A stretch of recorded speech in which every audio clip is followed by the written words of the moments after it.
Welcome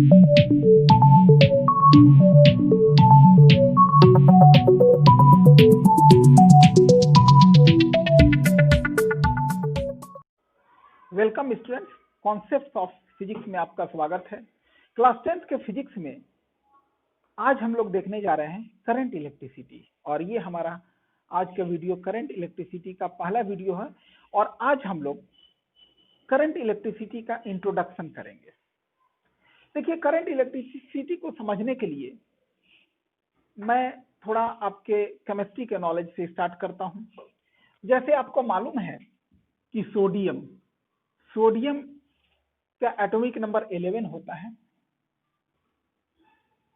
और इसमें देखा जाए तो इसमें नंबर, इसके एटम में, इसके न्यूक्लियस में प्रोटॉन्स की संख्या 11 होती है, और इसके चारों ओर जो ऑर्बिट में इलेक्ट्रॉन्स होते हैं, फर्स्ट ऑर्बिट में 2 इलेक्ट्रॉन, सेकेंड ऑर्बिट में 8 इलेक्ट्रॉन और थर्ड ऑर्बिट में 1 इलेक्ट्रॉन। और आपको एक बात पता होना चाहिए कि इस यूनिवर्स में सबसे छोटा फंडामेंटल पॉजिटिव चार्ज प्रोटॉन होता है और सबसे छोटा फंडामेंटल नेगेटिव चार्ज इलेक्ट्रॉन होता है। ध्यान दीजिए कि प्रोटॉन के चार्ज को हम लोग प्लस ई लिखते हैं, चार्ज ऑन प्रोटॉन, और चार्ज ऑन इलेक्ट्रॉन को माइनस ई लिखते हैं। और ई एक खास संख्या को डिनोट करता है। ई का मतलब होता है 1.6 इंटू 10⁻⁻19 कूलम। यानी ई जो है एक खास चार्ज का मैग्नीट्यूड है। वो कितना मैग्नीट्यूड है? 1.6 इंटू 10⁻⁻19 कूलम।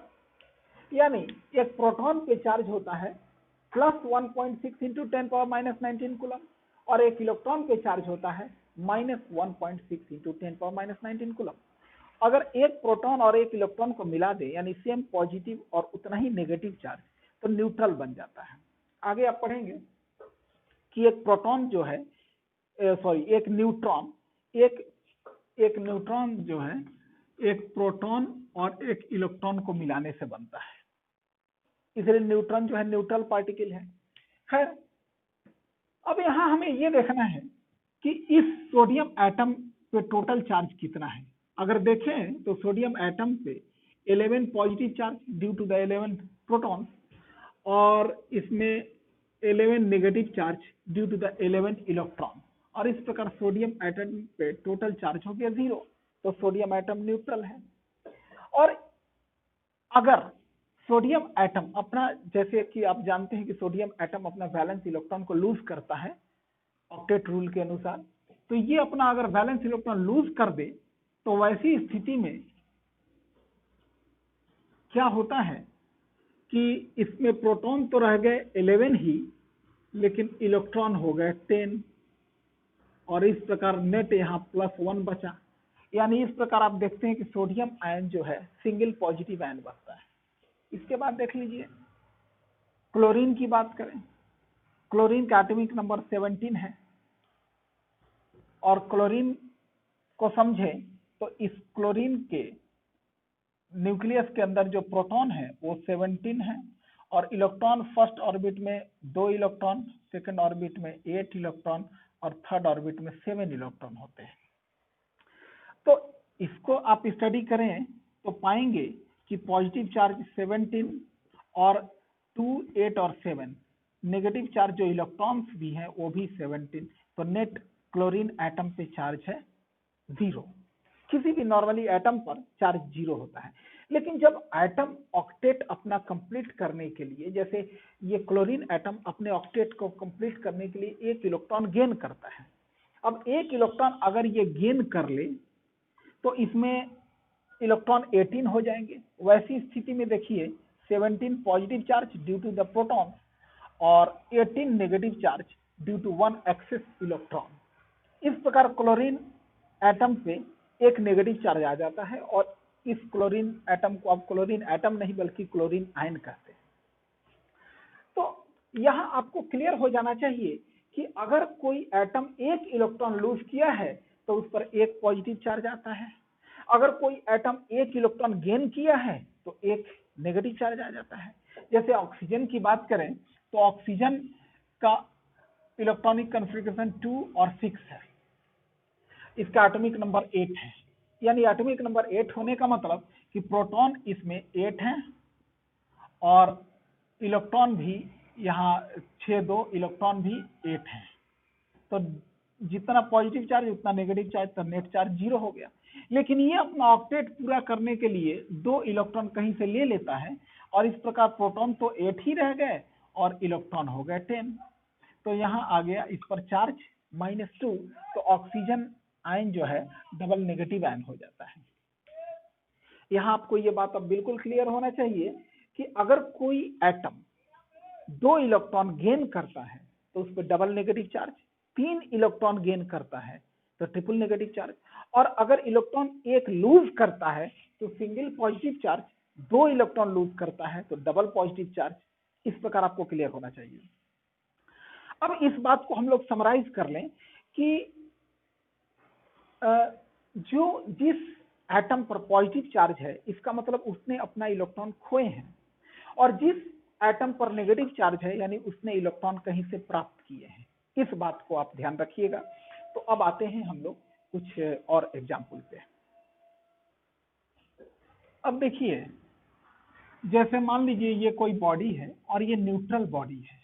न्यूट्रल बॉडी होने का मतलब ये नहीं होता कि इसमें चार्ज नहीं है, इस पर कोई नेट चार्ज नहीं है। जैसे सोडियम एटम में भी आपने देखा था कि सोडियम एटम तो न्यूट्रल है, इसका मतलब कि उसमें टोटल पॉजिटिव चार्ज और टोटल नेगेटिव चार्ज की संख्या बराबर है। जैसा कि आपने देखा कि प्रोटॉन और इलेक्ट्रॉन की संख्या बराबर थी तो न्यूट्रल हो गया। तो इसी प्रकार ये बॉडी न्यूट्रल होने का मतलब कि इसमें टोटल नेगेटिव और टोटल पॉजिटिव चार्जेस बराबर है। और अगर किसी बॉडी को हम दिखाते हैं पॉजिटिवली चार्ज, मान लीजिए ये बॉडी ए है, ये पॉजिटिवली चार्ज बॉडी है, यानी कि इसमें इलेक्ट्रॉन्स की कमी है, नेगेटिव चार्ज की कमी है। याद रखें, हम लोग किसी बॉडी से पॉजिटिव चार्ज को एक्सट्रैक्ट नहीं कर सकते हैं, ना तो पॉजिटिव चार्ज डाल सकते हैं ना पॉजिटिव चार्ज निकाल सकते हैं। अगर किसी न्यूट्रल बॉडी को पॉजिटिवली चार्ज बॉडी बनाना है तो उसमें से इलेक्ट्रॉन निकालने पड़ेंगे, और अगर किसी न्यूट्रल बॉडी को नेगेटिवली चार्ज बनाना है तो उसको बाहर से एक्सेस इलेक्ट्रॉन देने पड़ेंगे। इसका मतलब बॉडी ए के पास इलेक्ट्रॉन की कमी है, यानी इसके इलेक्ट्रॉन्स कुछ निकाल लिए गए हैं, और बॉडी बी पे नेगेटिव चार्ज है यानी इसको कुछ एक्स्ट्रा इलेक्ट्रॉन दे दिए गए हैं, तो ये नेगेटिव चार्ज है। अब देखिए, अगर इसको हम लोग किसी कंडक्टर से जोड़ देते हैं तो जोड़ते ही क्या है कि एक्सेस आखिर किसके पास है, बी के पास है। तो बी से एक्सेस ऑफ इलेक्ट्रॉन फ्लो करके इसकी ओर जाएंगे, तब तक जाएंगे जब तक से कि दोनों इक्विवेलेंट ना हो जाए। और इक्विवेलेंट होने का मतलब ये हुआ कि मान लीजिए थोड़ी देर के लिए कि इस पर जितना एक्सेस नेगेटिव है इस पर उतना ही एक्सेस पॉजिटिव है, तो ऐसी स्थिति में क्या होगा कि इसके एक्सेस इलेक्ट्रॉन फ्लो करते जाएंगे तो इसमें एक्सेस इलेक्ट्रॉन की कमी हो गई और इसमें इलेक्ट्रॉन की जो कमी थी वो पूरी हो गई। तो देखा जाए तो इलेक्ट्रॉन का फ्लो इधर हो रहा है, इलेक्ट्रॉन फ्लो, इलेक्ट्रॉन फ्लो। लेकिन इलेक्ट्रॉन के फ्लो को एक्चुअल में करंट नहीं कहते हैं, नेगेटिव चार्ज के फ्लो को करंट नहीं कहते हैं। एक्चुअल में करंट होता है फ्लो ऑफ पॉजिटिव चार्ज, और हकीकत क्या है कि पॉजिटिव चार्ज फ्लो करता नहीं है। तो हम लोग इसको मान लेते हैं कि जितना नेगेटिव चार्ज बॉडी बी से ए पर गया उसके बदले मान लेते हैं कि ए से बी पर पॉजिटिव चार्ज गया। जरा देखिए, हम लोग इस तरीके से भी इसको समझ सकते हैं कि बॉडी ए के पॉजिटिव चार्ज फ्लो करके बॉडी बी पर चले गए और इस प्रकार इसके पॉजिटिव चार्ज समाप्त हो गए और बॉडी बी के नेगेटिव चार्ज न्यूट्रलाइज हो गए। अगर इस नजर से देखेंगे तो हमें ऐसा लगेगा जैसे ए से बी पर कोई चार्ज फ्लो किया है, पॉजिटिव चार्ज फ्लो किया है, और इसी को हम लोग इलेक्ट्रिक करंट कहते हैं। This flow of positive charge को ही इलेक्ट्रिक करंट कहते हैं। और हकीकत में पॉजिटिव चार्ज फ्लो करता नहीं है, फ्लो करता है नेगेटिव चार्ज। आपको अब क्लियर ये कंसेप्ट मिल गया होगा कि कैसे नेगेटिव चार्ज फ्लो करता है, और उसको हम लोग एज्यूम कर लेते हैं कि फ्लो किया है पॉजिटिव चार्ज, और इस प्रकार करंट के फ्लो का डायरेक्शन हम लोग बताते हैं कि from positively charge body to negatively charge body. यानी एक कंसेप्ट आपको अब मिल जाना चाहिए कि करंट हमेशा फ्लो कहां से कहां करता है, पॉजिटिव चार्ज से नेगेटिव चार्ज की ओर, क्योंकि फ्लो ऑफ पॉजिटिव चार्ज को ही करंट कहते हैं। लेकिन हकीकत में बॉडी ए से बी में कुछ नहीं गया, आया है बी से ए में, लेकिन बी से ए में क्या आया है, नेगेटिव चार्ज। कैसे उसको हमने करंट माना वो मैं आपको समझा दिया हूं। और इसीलिए इस एक्चुअल करंट को हम लोग कहते हैं कॉन्वेंशनल करंट, क्योंकि हकीकत में एसएबी में तो कुछ गया नहीं, लेकिन मानना उसी को है, क्योंकि flow of positive charge current होता है। तो इतना आप कंसेप्ट अपने ध्यान में रखेंगे। ये इंट्रोडक्शन था, कल भी मैं कुछ बताऊंगा और किसी टॉपिक पर भी आगे आऊंगा, इलेक्ट्रिक करंट के बारे में और कुछ समझाऊंगा। धन्यवाद।